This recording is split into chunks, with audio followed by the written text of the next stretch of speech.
6 women's outdoor clothing brands that died and nobody told you. There are jackets in your closet right now with labels from companies that no longer exist. The business that earned your trust went under, the name got sold, and someone kept stitching it onto something cheaper. You have been buying from dead brands without being told. This video is about 6 of them. Outdoor brands that women over 40 wore, trusted, and passed down. One filed for bankruptcy 4 months ago, found no buyer at auction, and you can still order from it online tonight. Another closed all 350 stores and became a website that ships polyester. When you see the kind of company that keeps ending up at the graveside, you will read every label differently. Let's begin. Number 1. Lucy Activewear.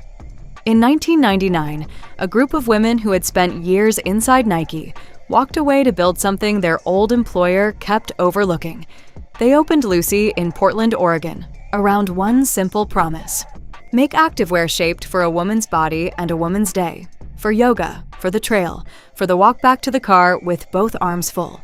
Real clothes cut for the person actually wearing them. Women responded fast. Lucy grew into 50 stores and earned the kind of loyalty most brands only dream about. The customer who drives past 3 other shops to reach the one that finally gets her right. By 2007, the company was pulling in around $57 million a year, and that kind of success draws attention. VF Corporation, the outdoor giant behind the North Face, bought Lucy that August for $110 million. At first, the future looked bright. More stores, wider reach, a deep-pocketed parent standing behind a small label with heart. Then, the climate shifted. Lululemon and Athleta flooded the category, growth cooled, and a woman-built brand slowly became a single line on a corporate balance sheet. In February of 2017, VF made its decision. Lucy would close and dissolve into the North Face. The shop stayed open through autumn, quietly running down their inventory, and by the final day of December, the website went dark. Within months, all 44 locations had vanished. No goodbye reached the women who had shopped there for 18 years. The fit they had searched for and finally found, designed by people who left the largest sportswear company on earth to serve them better, simply ceased to exist. Lucy never lost its way with customers. A corporation bought the brand, ran the numbers, and switched it off. And the women who trusted it were the last to know. Number 2. Isis for Women. Poppy Gall was running telemark ski clinics in Stowe, Vermont, endlessly frustrated by gear that treated her like an afterthought. Jackets were men's patterns scaled down, pockets sat over the breasts instead of the hips. Nowhere to stash a tampon, a wallet, the small things a woman actually carries up a mountain. So in 1998, she and Carolyn Cook started Isis in Burlington and did what no outdoor company had bothered to do.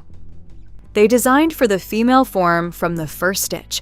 That meant different silhouettes for different bodies because women arrive in more than one shape. It meant fabrics and colors chosen with care, technical performance wrapped in something a woman genuinely wanted to wear. Retailers across the country picked it up. A generation of skiers and hikers finally pulled on a shell that fit across the shoulders and closed properly at the waist, and they stayed loyal for years. Growth, though, invites suitors. In January of 2010, Isis was acquired by Kellwood Company, an affiliate of the private equity firm Sun Capital Partners. Sun Capital deals in distressed assets, buying, restructuring, extracting value. A small Vermont label built on genuine understanding of women became one holding inside a portfolio that treated brands as inventory. The Isis name faded quietly out of the market after that. No dramatic collapse, no headline, simply a slow disappearance from the racks until the pioneering brand was gone.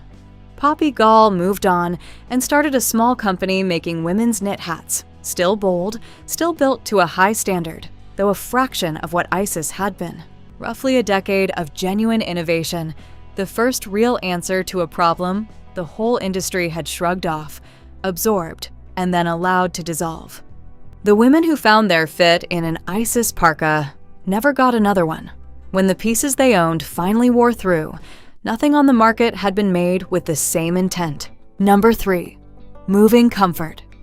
Picture two long-distance runners in 1977, hunched over an old Singer sewing machine, stitching their own athletic clothes because the stores carried nothing built for them.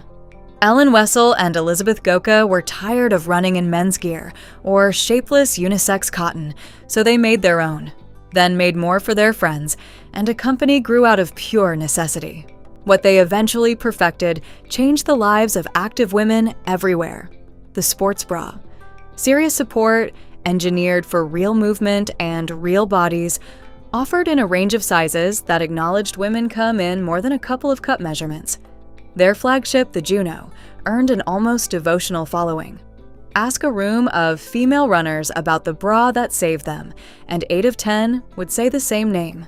Ownership drifted over the decades, first to Russell Corporation, then into the orbit of Brooks, the running brand that had narrowed its focus to become an expert in the sport. For a while, the partnership looked healthy, the specialist bra maker paired with a specialist running company. Then Brooks decided the future would carry only one name, its own. Around 2014, the rebranding began in earnest. Moving comfort pieces became Brooks Pieces. By 2019, the label built by two women at a kitchen table had been fully retired, its heritage rolled into a run bra line, marketed under a different banner. The Juno, the bra thousands trusted through every mile, was discontinued in 2020. The support lived on inside new products, redesigned and renamed. The story behind it, two runners solving a problem the industry had ignored for a decade, quietly vanished from the box.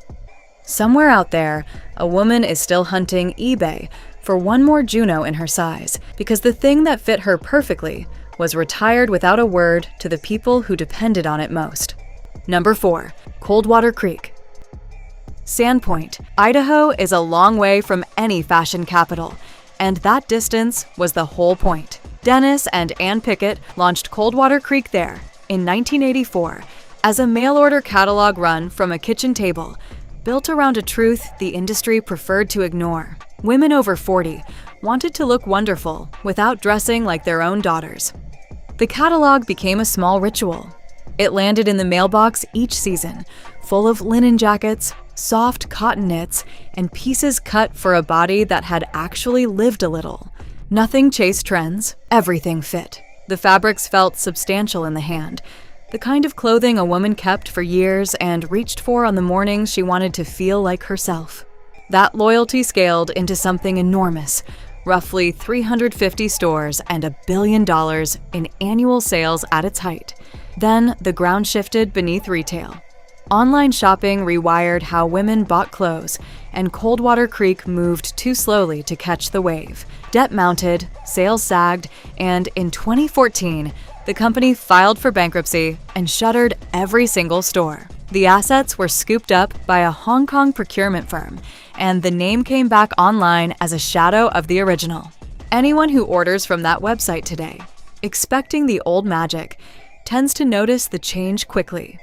The linen and cotton blends that define the brand have largely given way to polyester. The trusted fit system, the reason a woman could order sight unseen and know it would work, no longer holds. The label reads the same across the collar. The garment underneath belongs to someone else entirely. A company that a woman in Idaho grew from nothing, one honest catalog at a time, now exists as a checkout button owned by strangers who never met her customer. Now, before we continue, if this video has opened your eyes to what happened to the brands you trusted, take a second to subscribe. I break down a different piece of this every week, and there are 2 more brands still to come, including one you can still order from tonight. All right, back to the video. Number 5, Orvis. Charles Orvis opened his shop in Manchester, Vermont in 1856, 5 years before the Civil War, and started mailing a catalog to American homes before Sears even existed. That makes Orvis the oldest mail-order operation in the country, a company that sold fly rods to anglers whose great-grandchildren would grow up to shop the same name. Longevity like that earns a certain trust. When a brand survives 168 years, you assume it will outlive you too. For generations, it delivered on that assumption.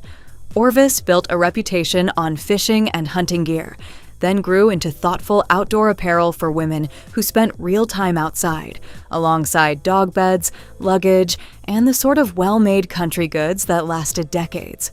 The women's line mattered. It dressed hikers, gardeners, travelers, and weekend anglers in clothing, cut for function and made to endure. A barn coat from Orvis was the kind of thing a daughter inherited. The modern retail climate, though, spares almost no one. Foot traffic thinned, costs climbed, and the economics of running physical shops turned punishing, even for a name this old. Orvis moved to shrink its brick-and-mortar footprint dramatically, closing stores and pulling back toward catalog and web sales, the very format it had pioneered back when Lincoln was a lawyer. For the loyal customer, that retreat carries a quiet sting. The store where she could feel the weight of a jacket, test a fit, and talk to someone who knew the gear is disappearing from her town. What remains is a screen, a shipping box, and the hope that the thing arriving matches the memory. A company that spent a century and a half as a fixture you could walk into and rely on has folded itself back down to a website and a printed catalog. And something hard to name gets lost when a place that felt permanent becomes an address you can only visit online. Number 6. Eddie Bauer. There is a genuine survival story at the root of this one. In 1920, on a winter fishing trip in the Cascades, Eddie Bauer nearly died of hypothermia after his wet wool clothing failed him in the cold. He lived, and he turned that near miss into a mission. In 1936, he patented the first quilted goose-down jacket made in America, an invention that reshaped how the whole country dressed against winter. His Seattle shop became an institution, and his gear went everywhere, from Everest expeditions to ordinary backyards. For decades, the name meant something a woman could count on. Warm, rugged, honest outdoor clothing, sold across more than 200 stores throughout the United States and Canada. The down parka she bought for herself in her 30s still worked in her 60s. Field-tested, built to endure, backed by a company that seemed as permanent as the mountains it came from. That permanence proved to be an illusion. On February 9th of 2025, the company running those stores filed for Chapter 11 bankruptcy. Liquidation sales swept every location. An auction was set for early March to find a rescuer, and when the day arrived, not a single qualified buyer stepped forward. Around 175 stores closed for good. Here's the part that reveals how the machine truly operates. Authentic Brands Group, which owns the Eddie Bauer name, had already moved the profitable e-commerce and wholesale licenses into a separate entity weeks before the bankruptcy hit. The money-making pieces were quietly carried to safety. The stores were left behind to die. So the website stays open.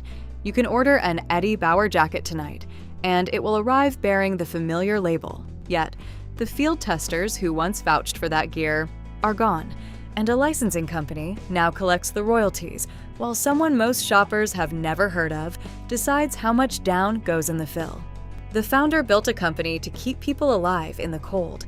What carries his name today is a trademark, warmed by nothing but the memory of what it used to guarantee.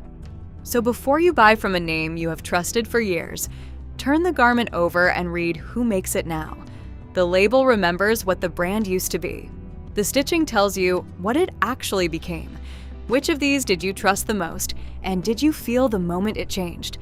Tell me in the comments and subscribe, because next week I am naming the outdoor brands still worth every dollar.